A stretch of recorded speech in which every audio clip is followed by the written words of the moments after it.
Hello friends, कैसे हैं आप सभी। आई होप आप सब अच्छे होंगे और मजे में होंगे। लेकर आ गई हूँ आप सभी के लिए एक और लाइफ स्टोरी या यूं कहूँ कि सक्सेस स्टोरी। जी हाँ, ये कहानी है एक ऐसे आईपीएस ऑफिसर की जिन्होंने माफियाओं के दिलों में डर भर दिया और एक ऐसे बेटे की जिन्होंने गांव से निकलकर आईआईटी और फिर आईपीएस बनकर देश और अपने गांव और माता पिता का नाम रोशन किया, जिनका नाम सुनते ही यूपी के सारे बाहुबली कांप जाते हैं। जी हाँ, ये कहानी है यूपी के असली सिंघम नवनीत शिखेरा जी की। प्लीज कहानी को लास्ट तक जरूर देखना, क्योंकि ये कहानी कोई कहानी नहीं है बल्कि एक इंस्पिरेशनल स्टोरी है जो हर युवा को प्रेरित जरूर करती है। तो कहानी शुरू होती है उनके गांव से। नवनीत शिखेरा जी का जन्म उत्तर प्रदेश के एटा जिले में एक छोटे से गांव में हुआ था, जो इतना पिछड़ा गांव था कि जिसमें बिजली भी 2015 के बाद पहुंची है। इनका बचपन आर्थिक तंगी के बीच में बीता था। इनका जो सारा बचपन है वो किसानों के साथ गुजरा, क्योंकि इनके पिता एक किसान थे और माता एक कुशल गृहिणी थी।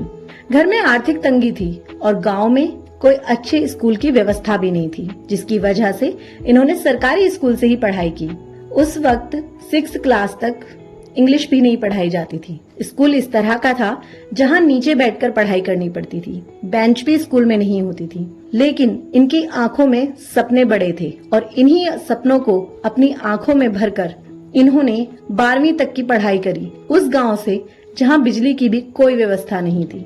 12वीं की परीक्षा अच्छे नंबर से पास करने के बाद ये दिल्ली गए अपने बड़े बड़े सपनों के साथ। जब ये दिल्ली के हंसराज कॉलेज में पहुंचे तो वहां के एडमिशन इंचार्ज ने इनसे पूछा कि ये कहां से आए हैं। जैसे ही इन्होंने यूपी का नाम लिया, उसने इन पे हंसते हुए इनके हाथ पर 5 रुपए का सिक्का रखकर इनसे कहा कि जहां से आए हो वहीं वापस चले जाओ, क्यों अपना वक्त और अपने माता पिता का पैसा बर्बाद कर रहे हो। ये सुनकर उन्हें बहुत दुख हुआ, क्योंकि एडमिशन इंचार्ज ने इनकी मार्कशीट भी नहीं देखी थी कि इनके नंबर कैसे हैं। सिर्फ सुनकर ही ने वापस भेज दिया था। तब इन्हें बहुत दुख हुआ और ये उस दुख के साथ वापस आ रहे थे उस कॉलेज से। जब ये बस में बैठे थे तो इन्हें कोई बस में एक और यात्री मिले। उन्होंने इनसे कहा कि ये आईआईटी की तैयारी करें। उनसे ये सुनने के बाद इन्होंने खुद से आईआईटी की तैयारी करी, नोट्स बनाए खुद से और उसके बाद इन्होंने मेहनत की और आईआईटी जेईई का एग्जाम पास किया। उसके बाद इन्होंने आईआईटी कानपुर में एडमिशन ले लिया। अच्छी तरीके से आईआईटी करने के बाद ये एक अच्छे इंजीनियर बन गए। इनका एक किस्सा जो उसी वक्त का है कि जब ये अपने घर अपने माता पिता के पास गए, वहाँ इनकी जमीन पर किसी और ने कब्जा कर लिया था। वो विवाद इतना बढ़ गया कि उसे लेकर उन्हें पुलिस स्टेशन में जाना पड़ा। जब ये अपने पिता के साथ पुलिस स्टेशन गए, इनके कुछ भाई भी इनके साथ थे। वो कहते ना कि हमारी जिंदगी में कभी कोई एक किस्सा ऐसा हो जाता है जिससे हमारे जीवन बदल जाता है, और ये नवनीत शिखेरा जी के जीवन का वही किस्सा था। उस दरोगा के पास जब इनके पिता गए तो उसने उन्हें बहुत गाली दी। अपने बच्चों के सामने खुद का अपमान होते हुए देखकर उनके पिता को बहुत बुरा लगा।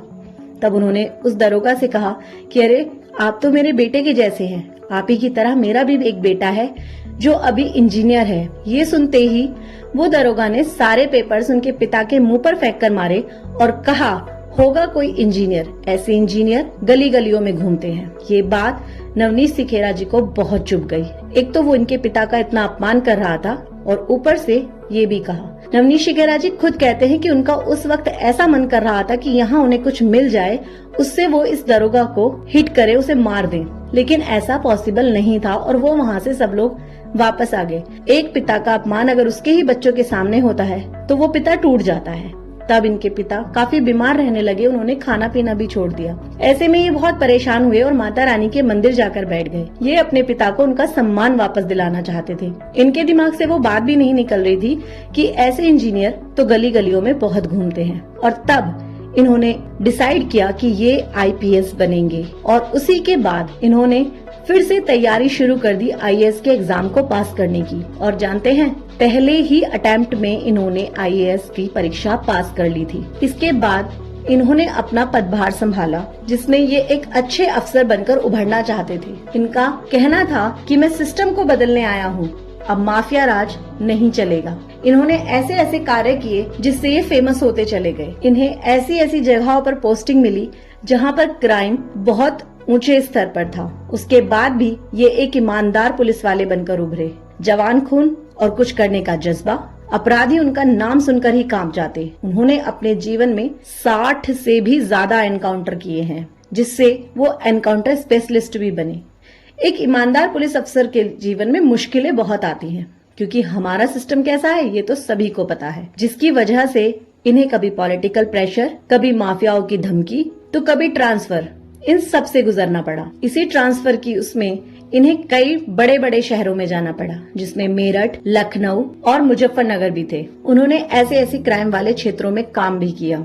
उसी में से एक क्षेत्र मुजफ्फरनगर, जिसने इन्हें पूरी तरह से फेमस कर दिया। वहाँ पर माफिया और गुंडा राज चल रहा था, जिसकी वजह से वहाँ की पब्लिक बहुत परेशान थी, लेकिन कोई भी पुलिस ऑफिसर वहाँ कुछ नहीं कर पा रहा था।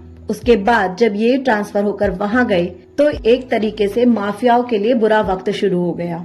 वहाँ के नामी बदमाशों को इन्होंने कुछ को मार गिराया और कुछ को जेल के अंदर भेज दिया, जिससे लोग इन्हें सिंघम कह के बुलाने लगे। नवनीत शिखेरा जी से जब भी पूछा जाता है कि आपने मुजफ्फरनगर में बहुत अच्छा काम किया, तो ये इसका श्रेय वहाँ की पब्लिक को देते हैं और कहते हैं कि मैंने ये इसलिए किया क्योंकि वहाँ की पब्लिक ने मेरा बहुत साथ दिया। वो लोग खुद ये सब करना चाहते थे, मैं तो केवल उनका सहारा बना। इन्होंने स्त्रियों के सम्मान के लिए एक साइट चलाई जिसका नाम था वुमेन पावर लाइन 1090। इस पर कॉल करने से अगर किसी भी स्त्री को कोई परेशानी है तो वो यहाँ शिकायत कर सकती थी। वो महिलाओं से कहते थे कि लड़कियों को डर के साथ नहीं बल्कि पावर के साथ जीना चाहिए। इनका एक किस्सा ऐसा ही लखनऊ के डॉन रमेश कालिया को लेकर भी है। रमेश कालिया सबसे फेमस डॉन रहा था। कहा जाता है कि उसने क्राइम किया था, मर्डर किए थे, लेकिन वो पकड़ में नहीं आ पा रहा था। तब इन्होंने उसे पकड़ने के लिए झूठी एक बारात, झूठा दूल्हा, झूठी दुल्हन, मतलब पूरा का पूरा सेटअप इस तरीके से तैयार कर दिया जैसे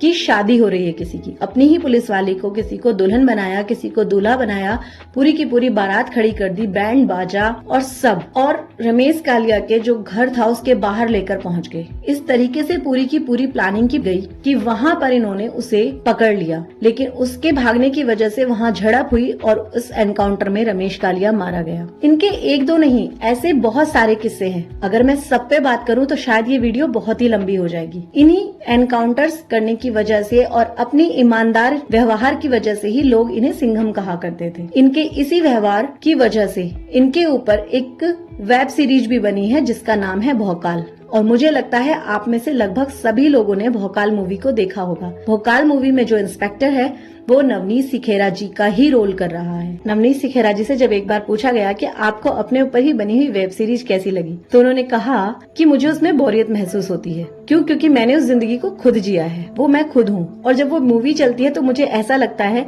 कि अरे अरे नहीं, ऐसा नहीं, ऐसा हुआ था। नवनीत शिखेरा जी आज भी यूथ के लिए रोल मॉडल बने हुए हैं। सोशल मीडिया पर उनके किस्से बहुत फेमस हैं। उनकी वीडियोस शॉर्ट में बहुत आती हैं। वो एक मोटिवेशनल स्पीकर भी इस वक्त बने हुए हैं। वो अपने यूथ को बहुत मोटिवेट करते हैं। उनका कहना है कि जब तक आप अपने लिए नहीं लड़ेंगे तब तक दुनिया आपको दबाती रहेगी। नवनीत शिखेरा जी की कहानी एक मैसेज है। इनके लिए कहा जाता है कि जब इनकी पोस्टिंग मेरठ में थी तो यहाँ के माफियाओं ने, यहाँ के बदमाशों ने अपने हथियारों को गड्ढा खोद खोद के बहुत नीचे दबा दिया था।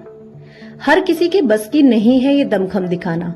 नवनीत शिखेरा जी की कहानी मैसेज है कि चाहे मुश्किलें कितनी भी हो, मेहनत, ईमानदारी और देशभक्ति के साथ हर सपने को सच किया जा सकता है, और हमारे युवा भी अपना हर सपना पूरा कर सकते हैं। आप बस कोशिश कीजिए। ऐसी ही और इंस्पिरेशनल वीडियो के लिए हमारे चैनल को सब्सक्राइब करें। वीडियो पसंद आई हो तो इसे लाइक जरूर करें और अपने दोस्तों के साथ शेयर भी करें। जय हिंद, जय भारत।